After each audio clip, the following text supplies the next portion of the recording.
All right. Hey, we're back. We're live. Joy, hello. Hello, how are you? I'm doing well. How are things going over on your part of the world? Oh, zeroing in on the weekend. It's been another great week of M365 hilarity.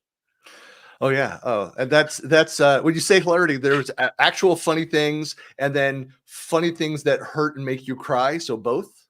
A good mix of both, but mostly the fun stuff. Okay. Well, we're here till we like suddenly in the last week it went from summer to fall, full fall. In fact, we had a day where it rained the Oh, entire time, but it's actually like in the evening when the sun goes down, have to put a sweater on to walk the dog. that's amazing. We had fall for 2 days, haven't had rain in over a month. I think it's going to be 90 again today, but any day now. I'm trying to bring it in with my sweater, like fall vibes. That's crazy though. Like I'm further west. It should be hotter here longer than where you are, I think. But yeah, I Oklahoma mean, special. I'm just used to Northern California. It's like it where it when it gets into October, late October, where it usually is like late September. It's like super hot, and then it's a week of suddenly cold, and you're like, what's going on? And then it has one last blast of summer for like a week, Yeah, and then it's full on, fall into winter, Northern California winter, where it's rain and cold, and rarely there's snow. So yeah. yeah, ew.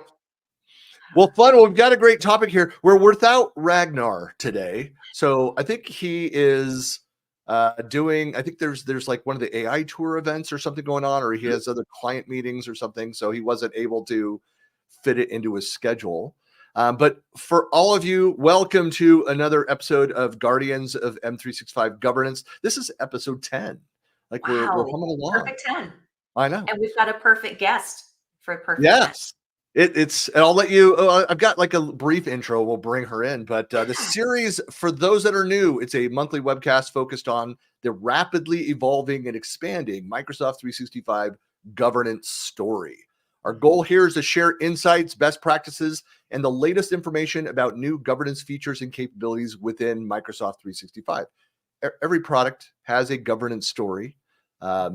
Sometimes it just doesn't know it yet, but yes, it does. It's true.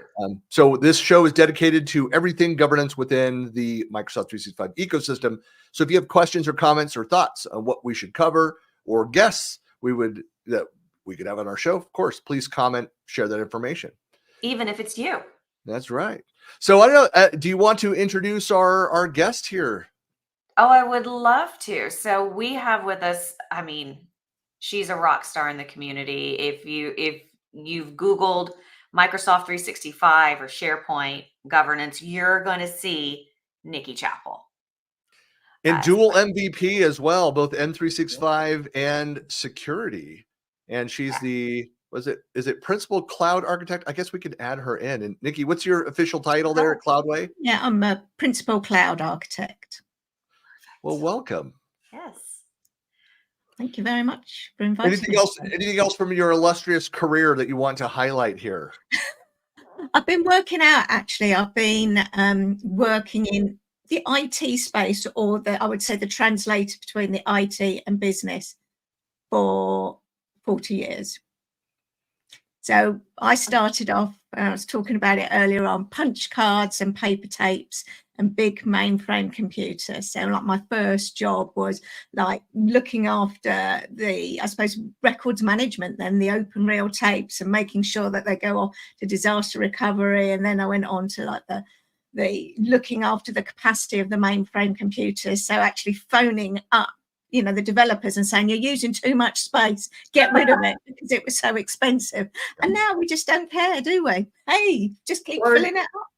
So, or did they just need to work smarter with their storage? I think so, yeah. No, I mean, back in the day, that conversation's still relevant. That's all that was. You had to work smart around the storage because, yes, it was so expensive.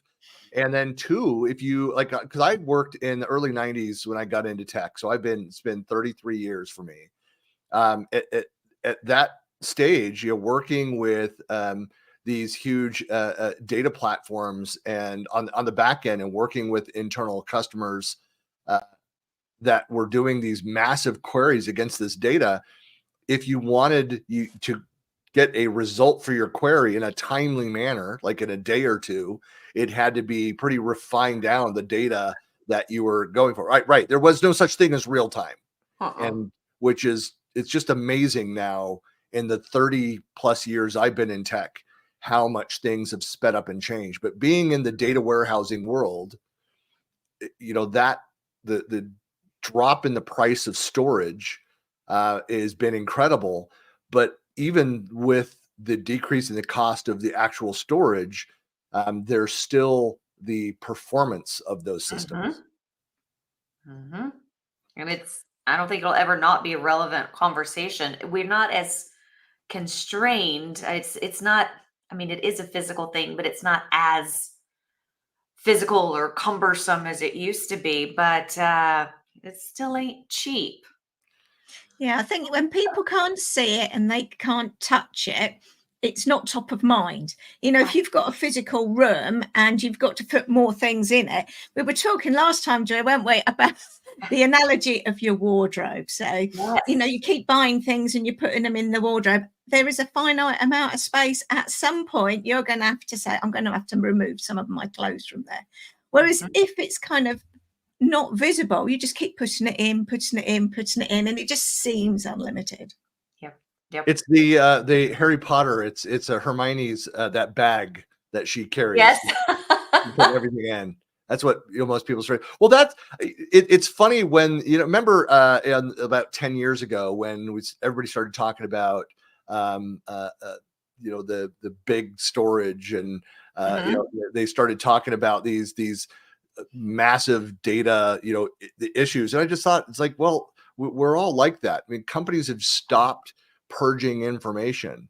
They've stopped going in and which one of the negative aspects of this is they've been really slow to adopt lifecycle management around a lot of their content, which causes other security, intellectual property issues. It opens you up to risk. It's not just about space of for storage of the files. It's there could be legal ramifications for hanging on to content that you shouldn't, and so you need to regularly purge. But again, it makes your systems less efficient because there's more to organize, and most organizations are not organizing. Correct. And I think so. Nikki and I actually, and it was a ton of fun. I don't know about at CloudWay, but they're still talking about the Chapple Apple webinar. Wow, you've got branding built in. That's awesome. That's still a topic. We sat down and had this conversation not too long ago, and there's this whole story. Nikki, you tell it beautifully, from acknowledging the challenges, user adoption, that life cycle management story. There's a whole framework and a whole story around it that leads to how the storage situation is going to level out in an organization.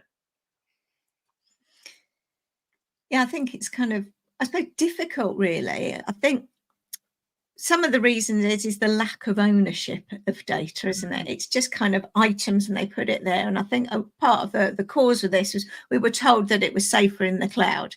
So everyone migrated their 20 years of, legacy data. And the best will in the world, people probably said, I'm going to clean it up before I put it in. They said, I don't know what's this. I don't know what's in it. Well, better not delete it. Now, everyone's frightened of hitting that big red button. So they just kind of lifted it all up and put it in there. And I think, people just are using stuff. And I think another big problem was obviously with the pandemic, a lot of people rushed into Teams and subsequently SharePoint storage and everything without any proper strategic planning. So it was switched on one day and off you go. And we're kind of like 4 years or so after that. And then people are thinking, what on earth is this mess? Because it was unplanned deployment. And now I think we are now beginning to see some of the issues with people with thousands of sites, tens of thousands of sites, millions of files, and thinking, this is just confusing, both for the end user, nobody can ever find anything, and for kind of like the IT governance side. And of course, we have to say that word, don't we? Copilot. And of course, Copilot has kind of brought up data security and governance to number one. And, you know, it's time to act. It's always been time to act, whether you have Copilot or not. I always thought a great way to illustrate this issue, since you've mentioned Teams too, is you think of like the Teams navigation problem. I mean, one of the things that happened and people complained right away was, you know, we're creating all these teams, we're adding them all, it's populating the left nav, it's filling up. I'm then now scrolling around. Where's this conversation happening? Where, you know, what's going on here? Then Microsoft introduced the ability to then pin. So you can pin a channel and something that you're very active in, have everything else kind of down below it.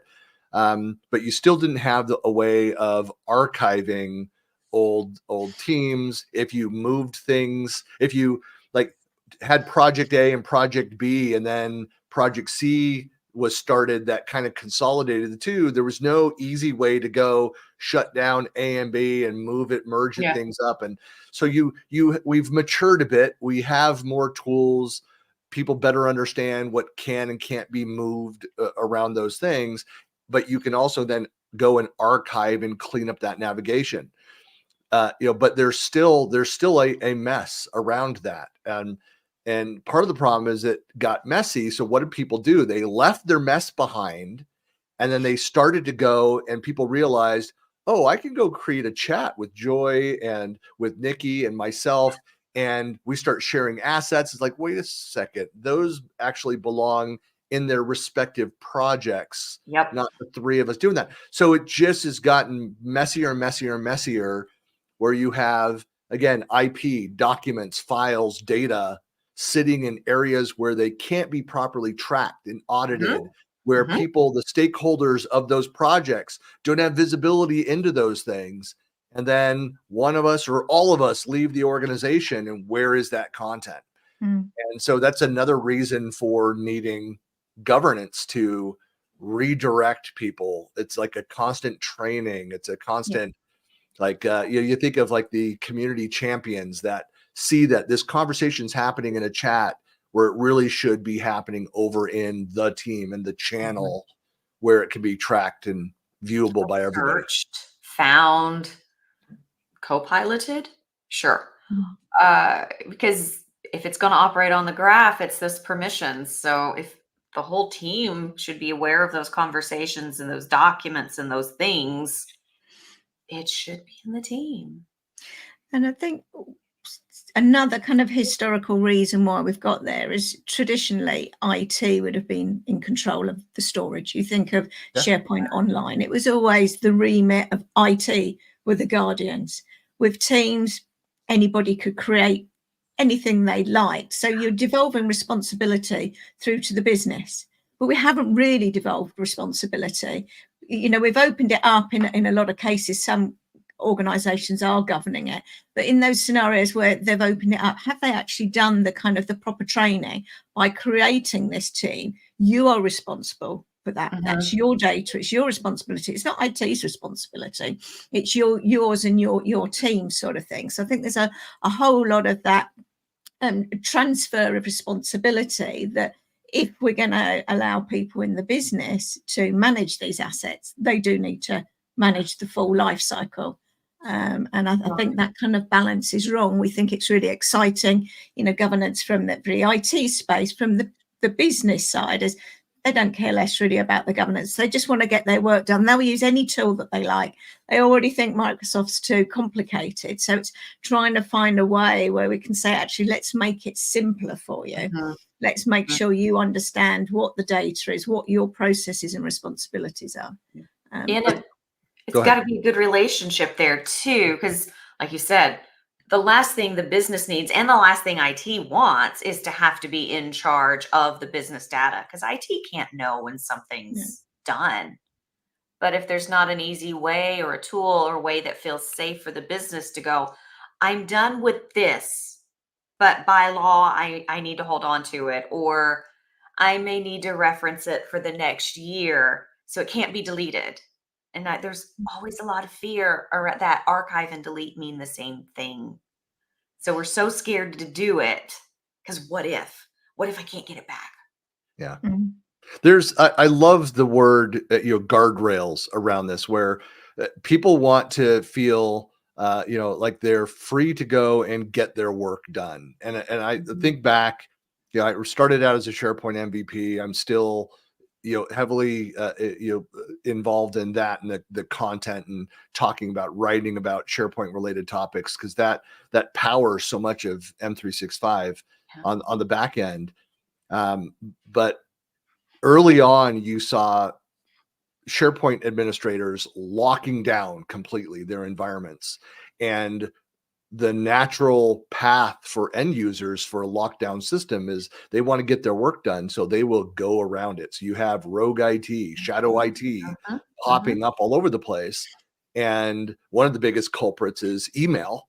So if you've turned off external collaboration, yet my primary job, my function here is to collaborate with our partners on the outside, day one, there's a problem there. So what do? We start attaching different versions of out to email and sending things out where we have no control. We've lost sight of that document, that file, or I have to upload it to my personal OneDrive to be able to share it externally, which again, the company has lost sight of that. Yeah. And so that's where you need to have conversations around, what are the reasons for locking this down for this? Does IT not fully understand the business use cases that we're trying to achieve? And if you need to provide UIT a way for me to get my work done, but do it in a responsible, well-managed way. I think some of the controls, though, are kind of very binary, aren't they? From a tenant level, guest access is on or off. External sharing is on or off. If it's on, potentially, you can share anything with anyone externally. And it's moving it to a risk-based approach, really. You need to lock down the data. You need to lock down that top part of that pyramid. Your most sensitive data you want to kind of really control. But most of the stuff, we want to be able to collaborate freely and leave it down to kind of the business owners to say what's appropriate to share within their areas. So it's kind of making sure people understand those levels of control and give them the flexibility, rather than, one size fits all. It's either completely locked down or it's what I call the Wild West, and there's no controls at all. And I think part of that Wild West part that we've kind of got into now is where we've got this huge amount of sprawl. People opened it up. Everyone created all these things. As you said, nobody knows what's going on the teams and the side. People are sharing information in the wrong team. But then from the IT admin side, I'm just getting lots of calls. My SharePoint storage is full. I've got some people, they're going over 100%. I'm thinking, at what point does it just stop? Right. You could get 110, 120% of your storage. Microsoft said at some point it's going to go read only. And you think you've got these people with thousands of people and they've already exceeded their storage and they just don't know what to do. Email is another example of that. I mean, SharePoint, yes, OneDrive, we're seeing that. Email is probably the thing that everybody has experienced, that where we've hit the cap. And so what happens and what becomes kind of the cultural behavior is that I have spent, I don't have the problem now, but I have spent so much time going in trying to clean out just enough to give me the space that I don't have to be hassled about it for a few more weeks. Don't miss those days. But it's not the permanent solution for that.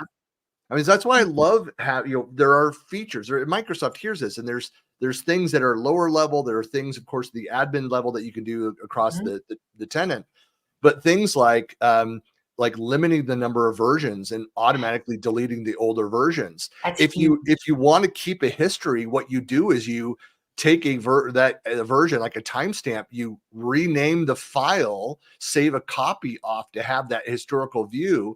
There's so few use cases where that is actually needed for most people to have 10 versions, but have that limitation out there. That's enough of a history to go and look at.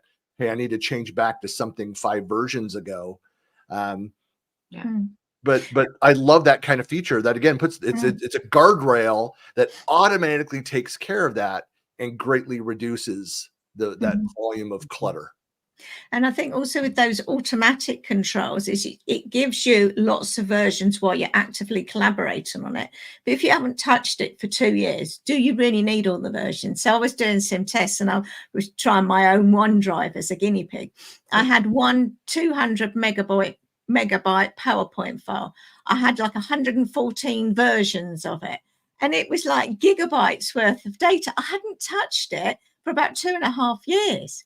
Yeah. And just thinking, and I saved just over 25% of my storage. I have heard use cases where companies are hitting higher levels and that. So that's just dramatic by just, there are a number of steps. It's not as easy as just switch it on. You have to do some other due diligence. But when you kind of go through, you can save significant amount of saving. Once you've done that, then you can put your old stuff and move it into things like Microsoft 365 Archive. Yeah. If you don't need that data, just push it out the way and hide it.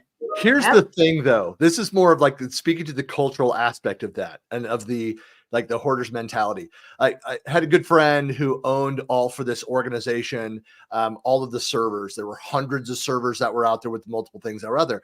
And he had a list of like over 100 machines that didn't look like there was any use for, 6 months or whatever it is they had in their reporting.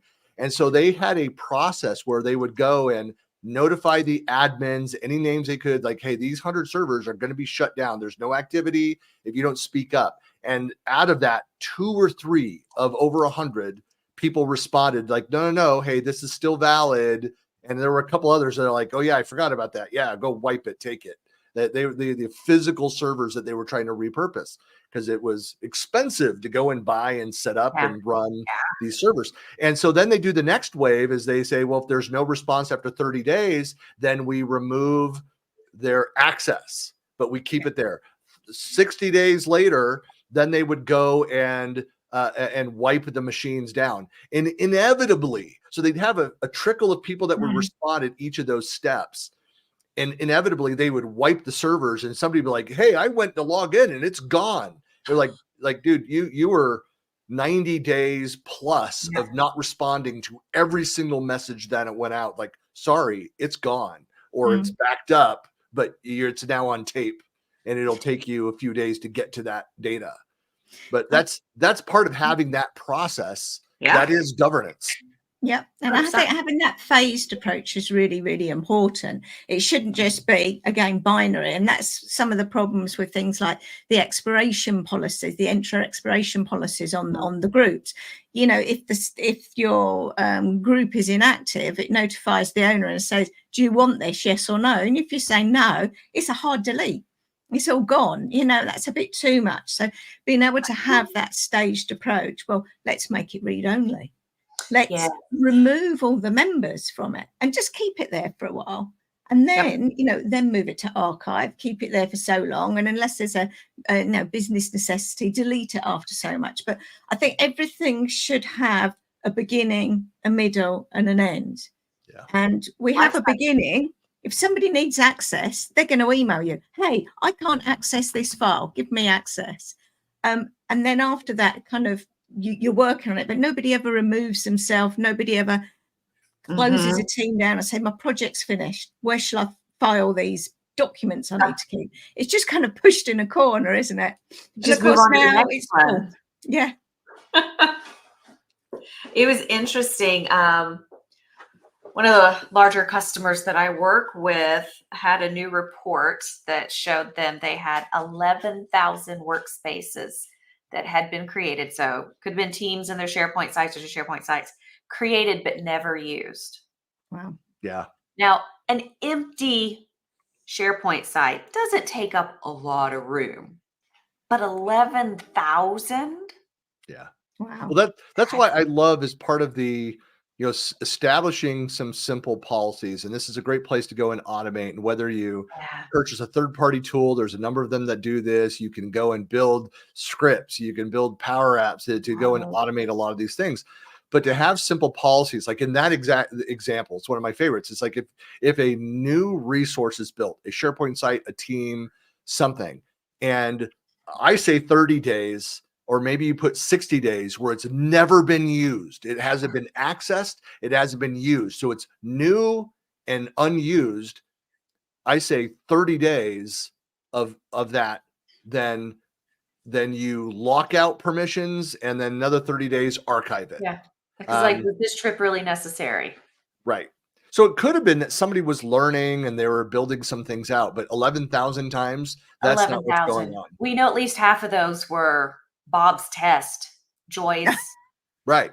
Something, I bet test was used in a lot of names. The other thing that I love is, I always appreciated this as an owner of this, and this is true for other activities, like whether I created a team or a site, or I invited an external user, a guest into the system, that I would get like a monthly email that said, Christian, you are the owner of these 2 teams, these 3 SharePoint sites.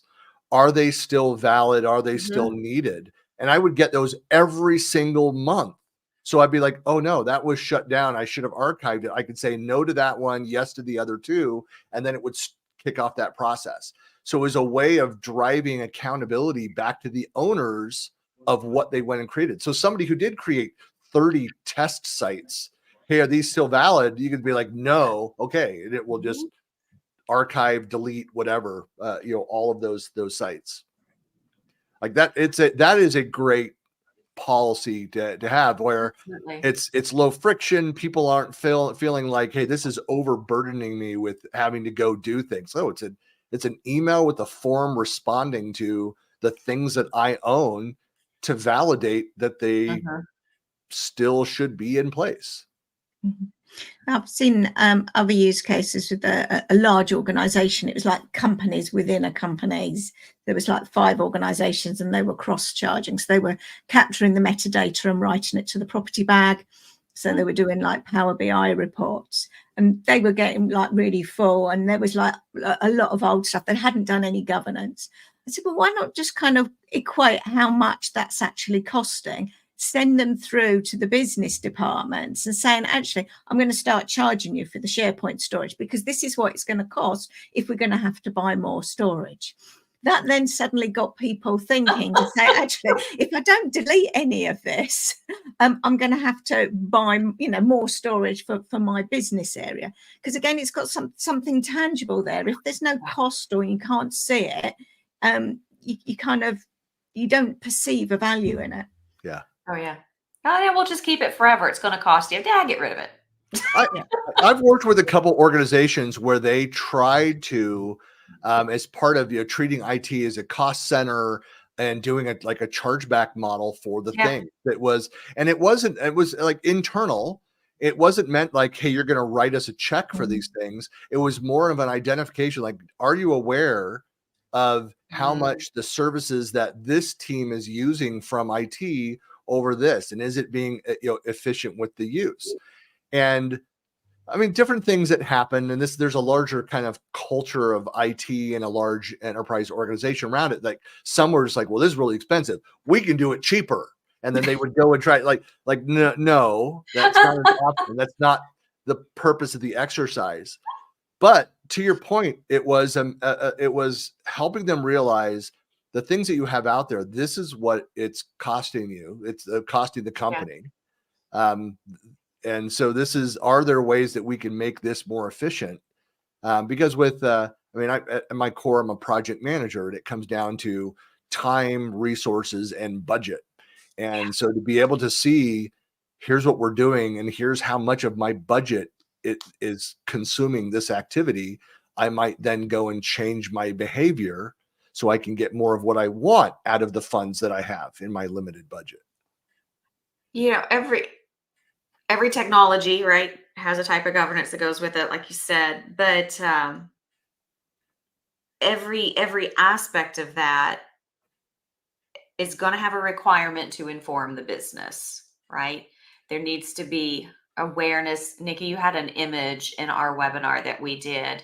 I had it pulled up, but now I have all these windows open, but you have to give them the ability to do their job, right? We talked about that. We have to give them the knowledge of how things work. But like maybe that monetization or something is the desire to keep it clean. But there's I think somebody, it's that what's in it for me, really. Yeah. And particularly where organizations have hit the limits, somebody's got to pay for that extra storage. You can't just keep filling up if it's filled. And, it becomes kind of quite difficult. So you need some way of actually controlling it. And if it goes to the senior level, the people that are doing the budgets and say, actually, you're going to have to budget more money next year, they're going to start looking at that tighter. Normally when it comes to that budget time, they get people to look through and what's our cost saving measures. It's kind of, is there more of a way that we can get people to think, again, work smarter, let's rationalize the data. Do we really need to keep it? Saving us money. It's making us, is reducing risk of kind of oversharing, reducing liabilities if there's an investigation, etc. And also you can showcase the tools that Microsoft 365 have. How many organizations have got 20 tools doing all sorts of similar things that you could be using in Microsoft 365 as well? 100%, because you're paying for the license for these amazing tools. Put them through the paces, see what they could do, build up those skill sets. And you start to put yourself at a competitive advantage in your industry, because if you're at the top of that curve for, I'm going to say it, co-pilot readiness, and your organization there is ready, you're going to have an advantage. And I think also by consolidating, and a Microsoft call it putting all your eggs in like one basket, is if we get these governance rules right and really instill in people, actually there is a beginning and a middle. And by the way, there is an end. We need to kind of sunset your stuff and have formal processes. As these new applications get developed, most of them are using SharePoint or, Exchange backend. So we've already got those good governance processes in place. So it's not yet another system that we need to manage and govern. We just can continue to use all the best practices that we put in place going forward. I'm just sharing some slides here. I actually just gave this in a presentation online and just shared some like high level of some of the cost pieces of this, just to help illustrate for folks out there of, the primary cost drivers that are out there. And it's very SharePoint centric, but you have the licensing costs that are out there. I think most people understand this aspect. Am I over licensed? Do I have people that have premium licenses and are never using those? So keeping, being aware of who's using what and out there, and are they being used so that you can reduce that cost. Number two is storage, because it's all the points that we're talking about here. It's people are saving more, they're creating more. And I often say like sprawl's a good thing, It's useful. but because people are using it. And I'd rather have a system that is plagued by sprawl than one that people aren't using. Yeah. They're collaborating, they're doing things. It just means that you need to have the right governance policies in place to help keep things managed.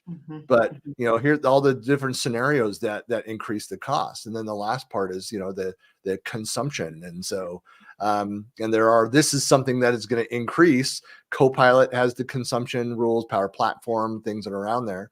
So the more that you use it, the more expensive it is. So there's a reason for making sure that my storage costs are all optimized, because we know we're going to be paying more because of consumption, licensing costs. If we're doing anything that's integrated in with the graph, customized, and you're going to be paying for each call out to the graph APIs. And I think something else to add into that slide is, and maybe people are not aware of it, but from January 2025, Microsoft are going to start charging for inactive OneDrives.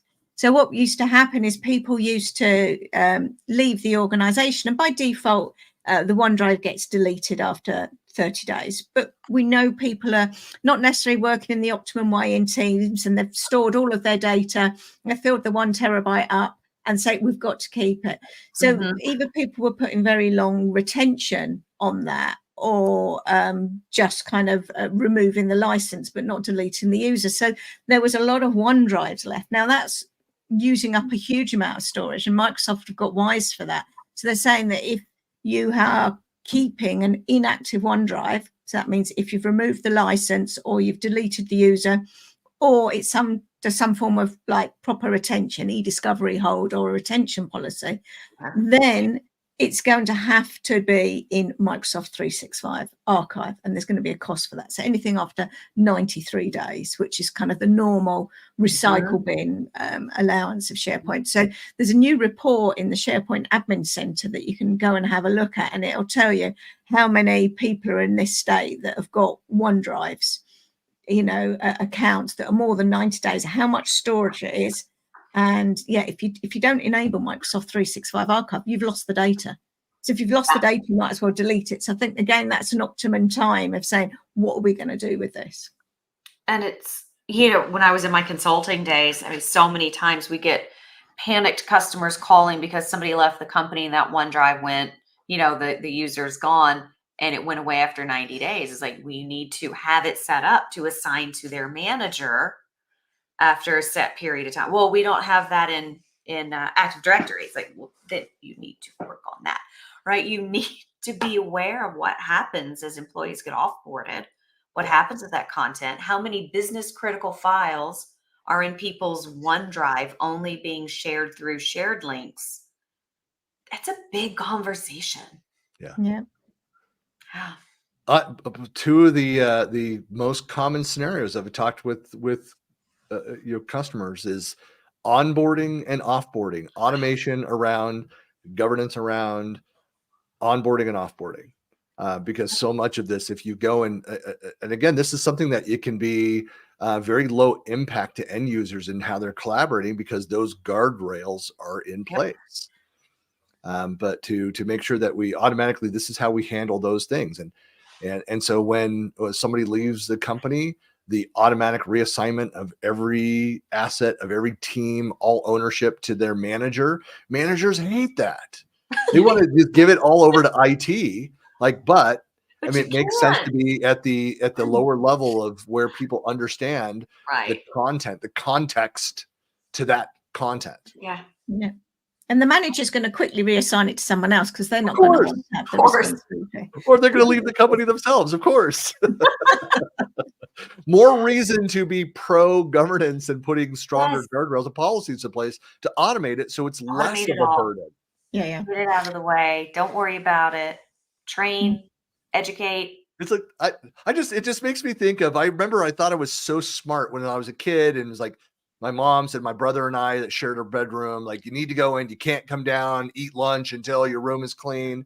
And we figured out, we found a box in the garage, cardboard box, and we just put everything into the box, made the bed. So we had the appearance, and then the box just in the closet, on the ground, but closed. It gave the appearance that we were organized and everything was clean. But what we were doing is putting off that mess of, why can't I find that thing? Oh yeah, the box. It's in the box. That other sock, that other shoe. You did a lift and shift. Yeah, did a lift and shift.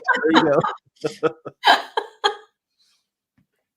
Well, awesome. This is so much. Hopefully this has been helpful to folks out there that are experiencing some of these same issues. I know we all have there's the logical next step for the questions, or like, how do I best go and do that? And I think we all have answers for that, favorite tools, methods for that. It depends on the scenario. But any final thoughts? How would you close out this topic with any recommendations to go and do? For me, it's to do something. I know what happens is people look at it, they lift up the lid and think, oh my God, how many teams? I don't know anything. I've got all this only stuff. And it's hard. Yes, it is hard. And, people have not got to kind of, I would say, level 500. There's probably very few companies that have got it right at the moment. But the thing is, we need to start somewhere.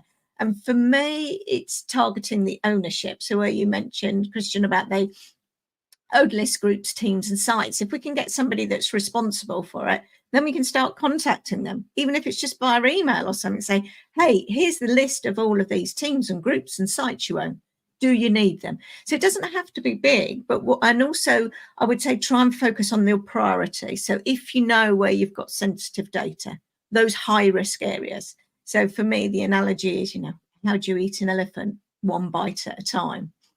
So Yeah, if you're focus providing on that voice. report back to a business unit, back to managers, say, here are all the things which are in your purview, within your control, and even give them that prioritization. Like, these are the ones that have sensitive data, these that don't, but give them a monthly report of, here's the sprawl in your organization. You know, part of it is making sure that that is visible to organizations. They may not even be aware at how big of an issue that this has become.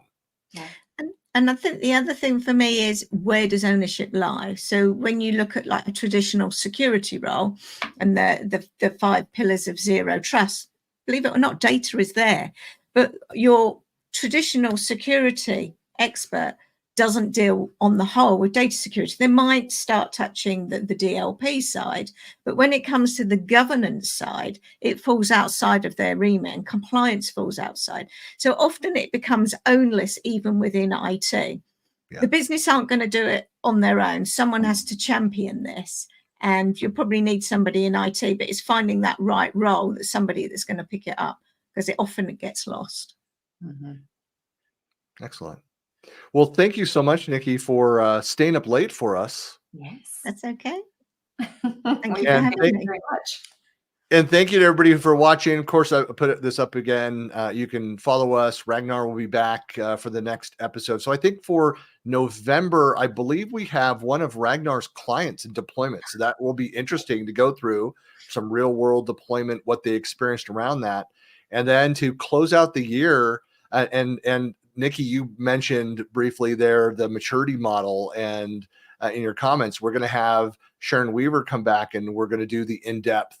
I mean, we did a Microsoft 365 maturity model discussion, but Sharon had a client issue and had to bail on us last minute, unfortunately, but we're going to bring her back and go more in depth around that to close out the year. So, lots of other topics going on. Monthly show, please follow us. You can follow us individually. Of course, we have this community over on Facebook. It's a group out there. I mean, I'm not doing much with Facebook in general, but in the groups, that's where I'm spending more of my time. And then if you have any comments or feedback, ping us, let us know. You can use on X or LinkedIn, use the hashtag #GoM365Gov, and let us know what else we should be talking about, what you'd like to hear, or experts that you'd like to see. We'd love to hear from you. So with that, thank you so much for everybody. Thanks, Nikki, Joy. We'll talk soon. All right. Have a good one. Bye. Bye. Bye.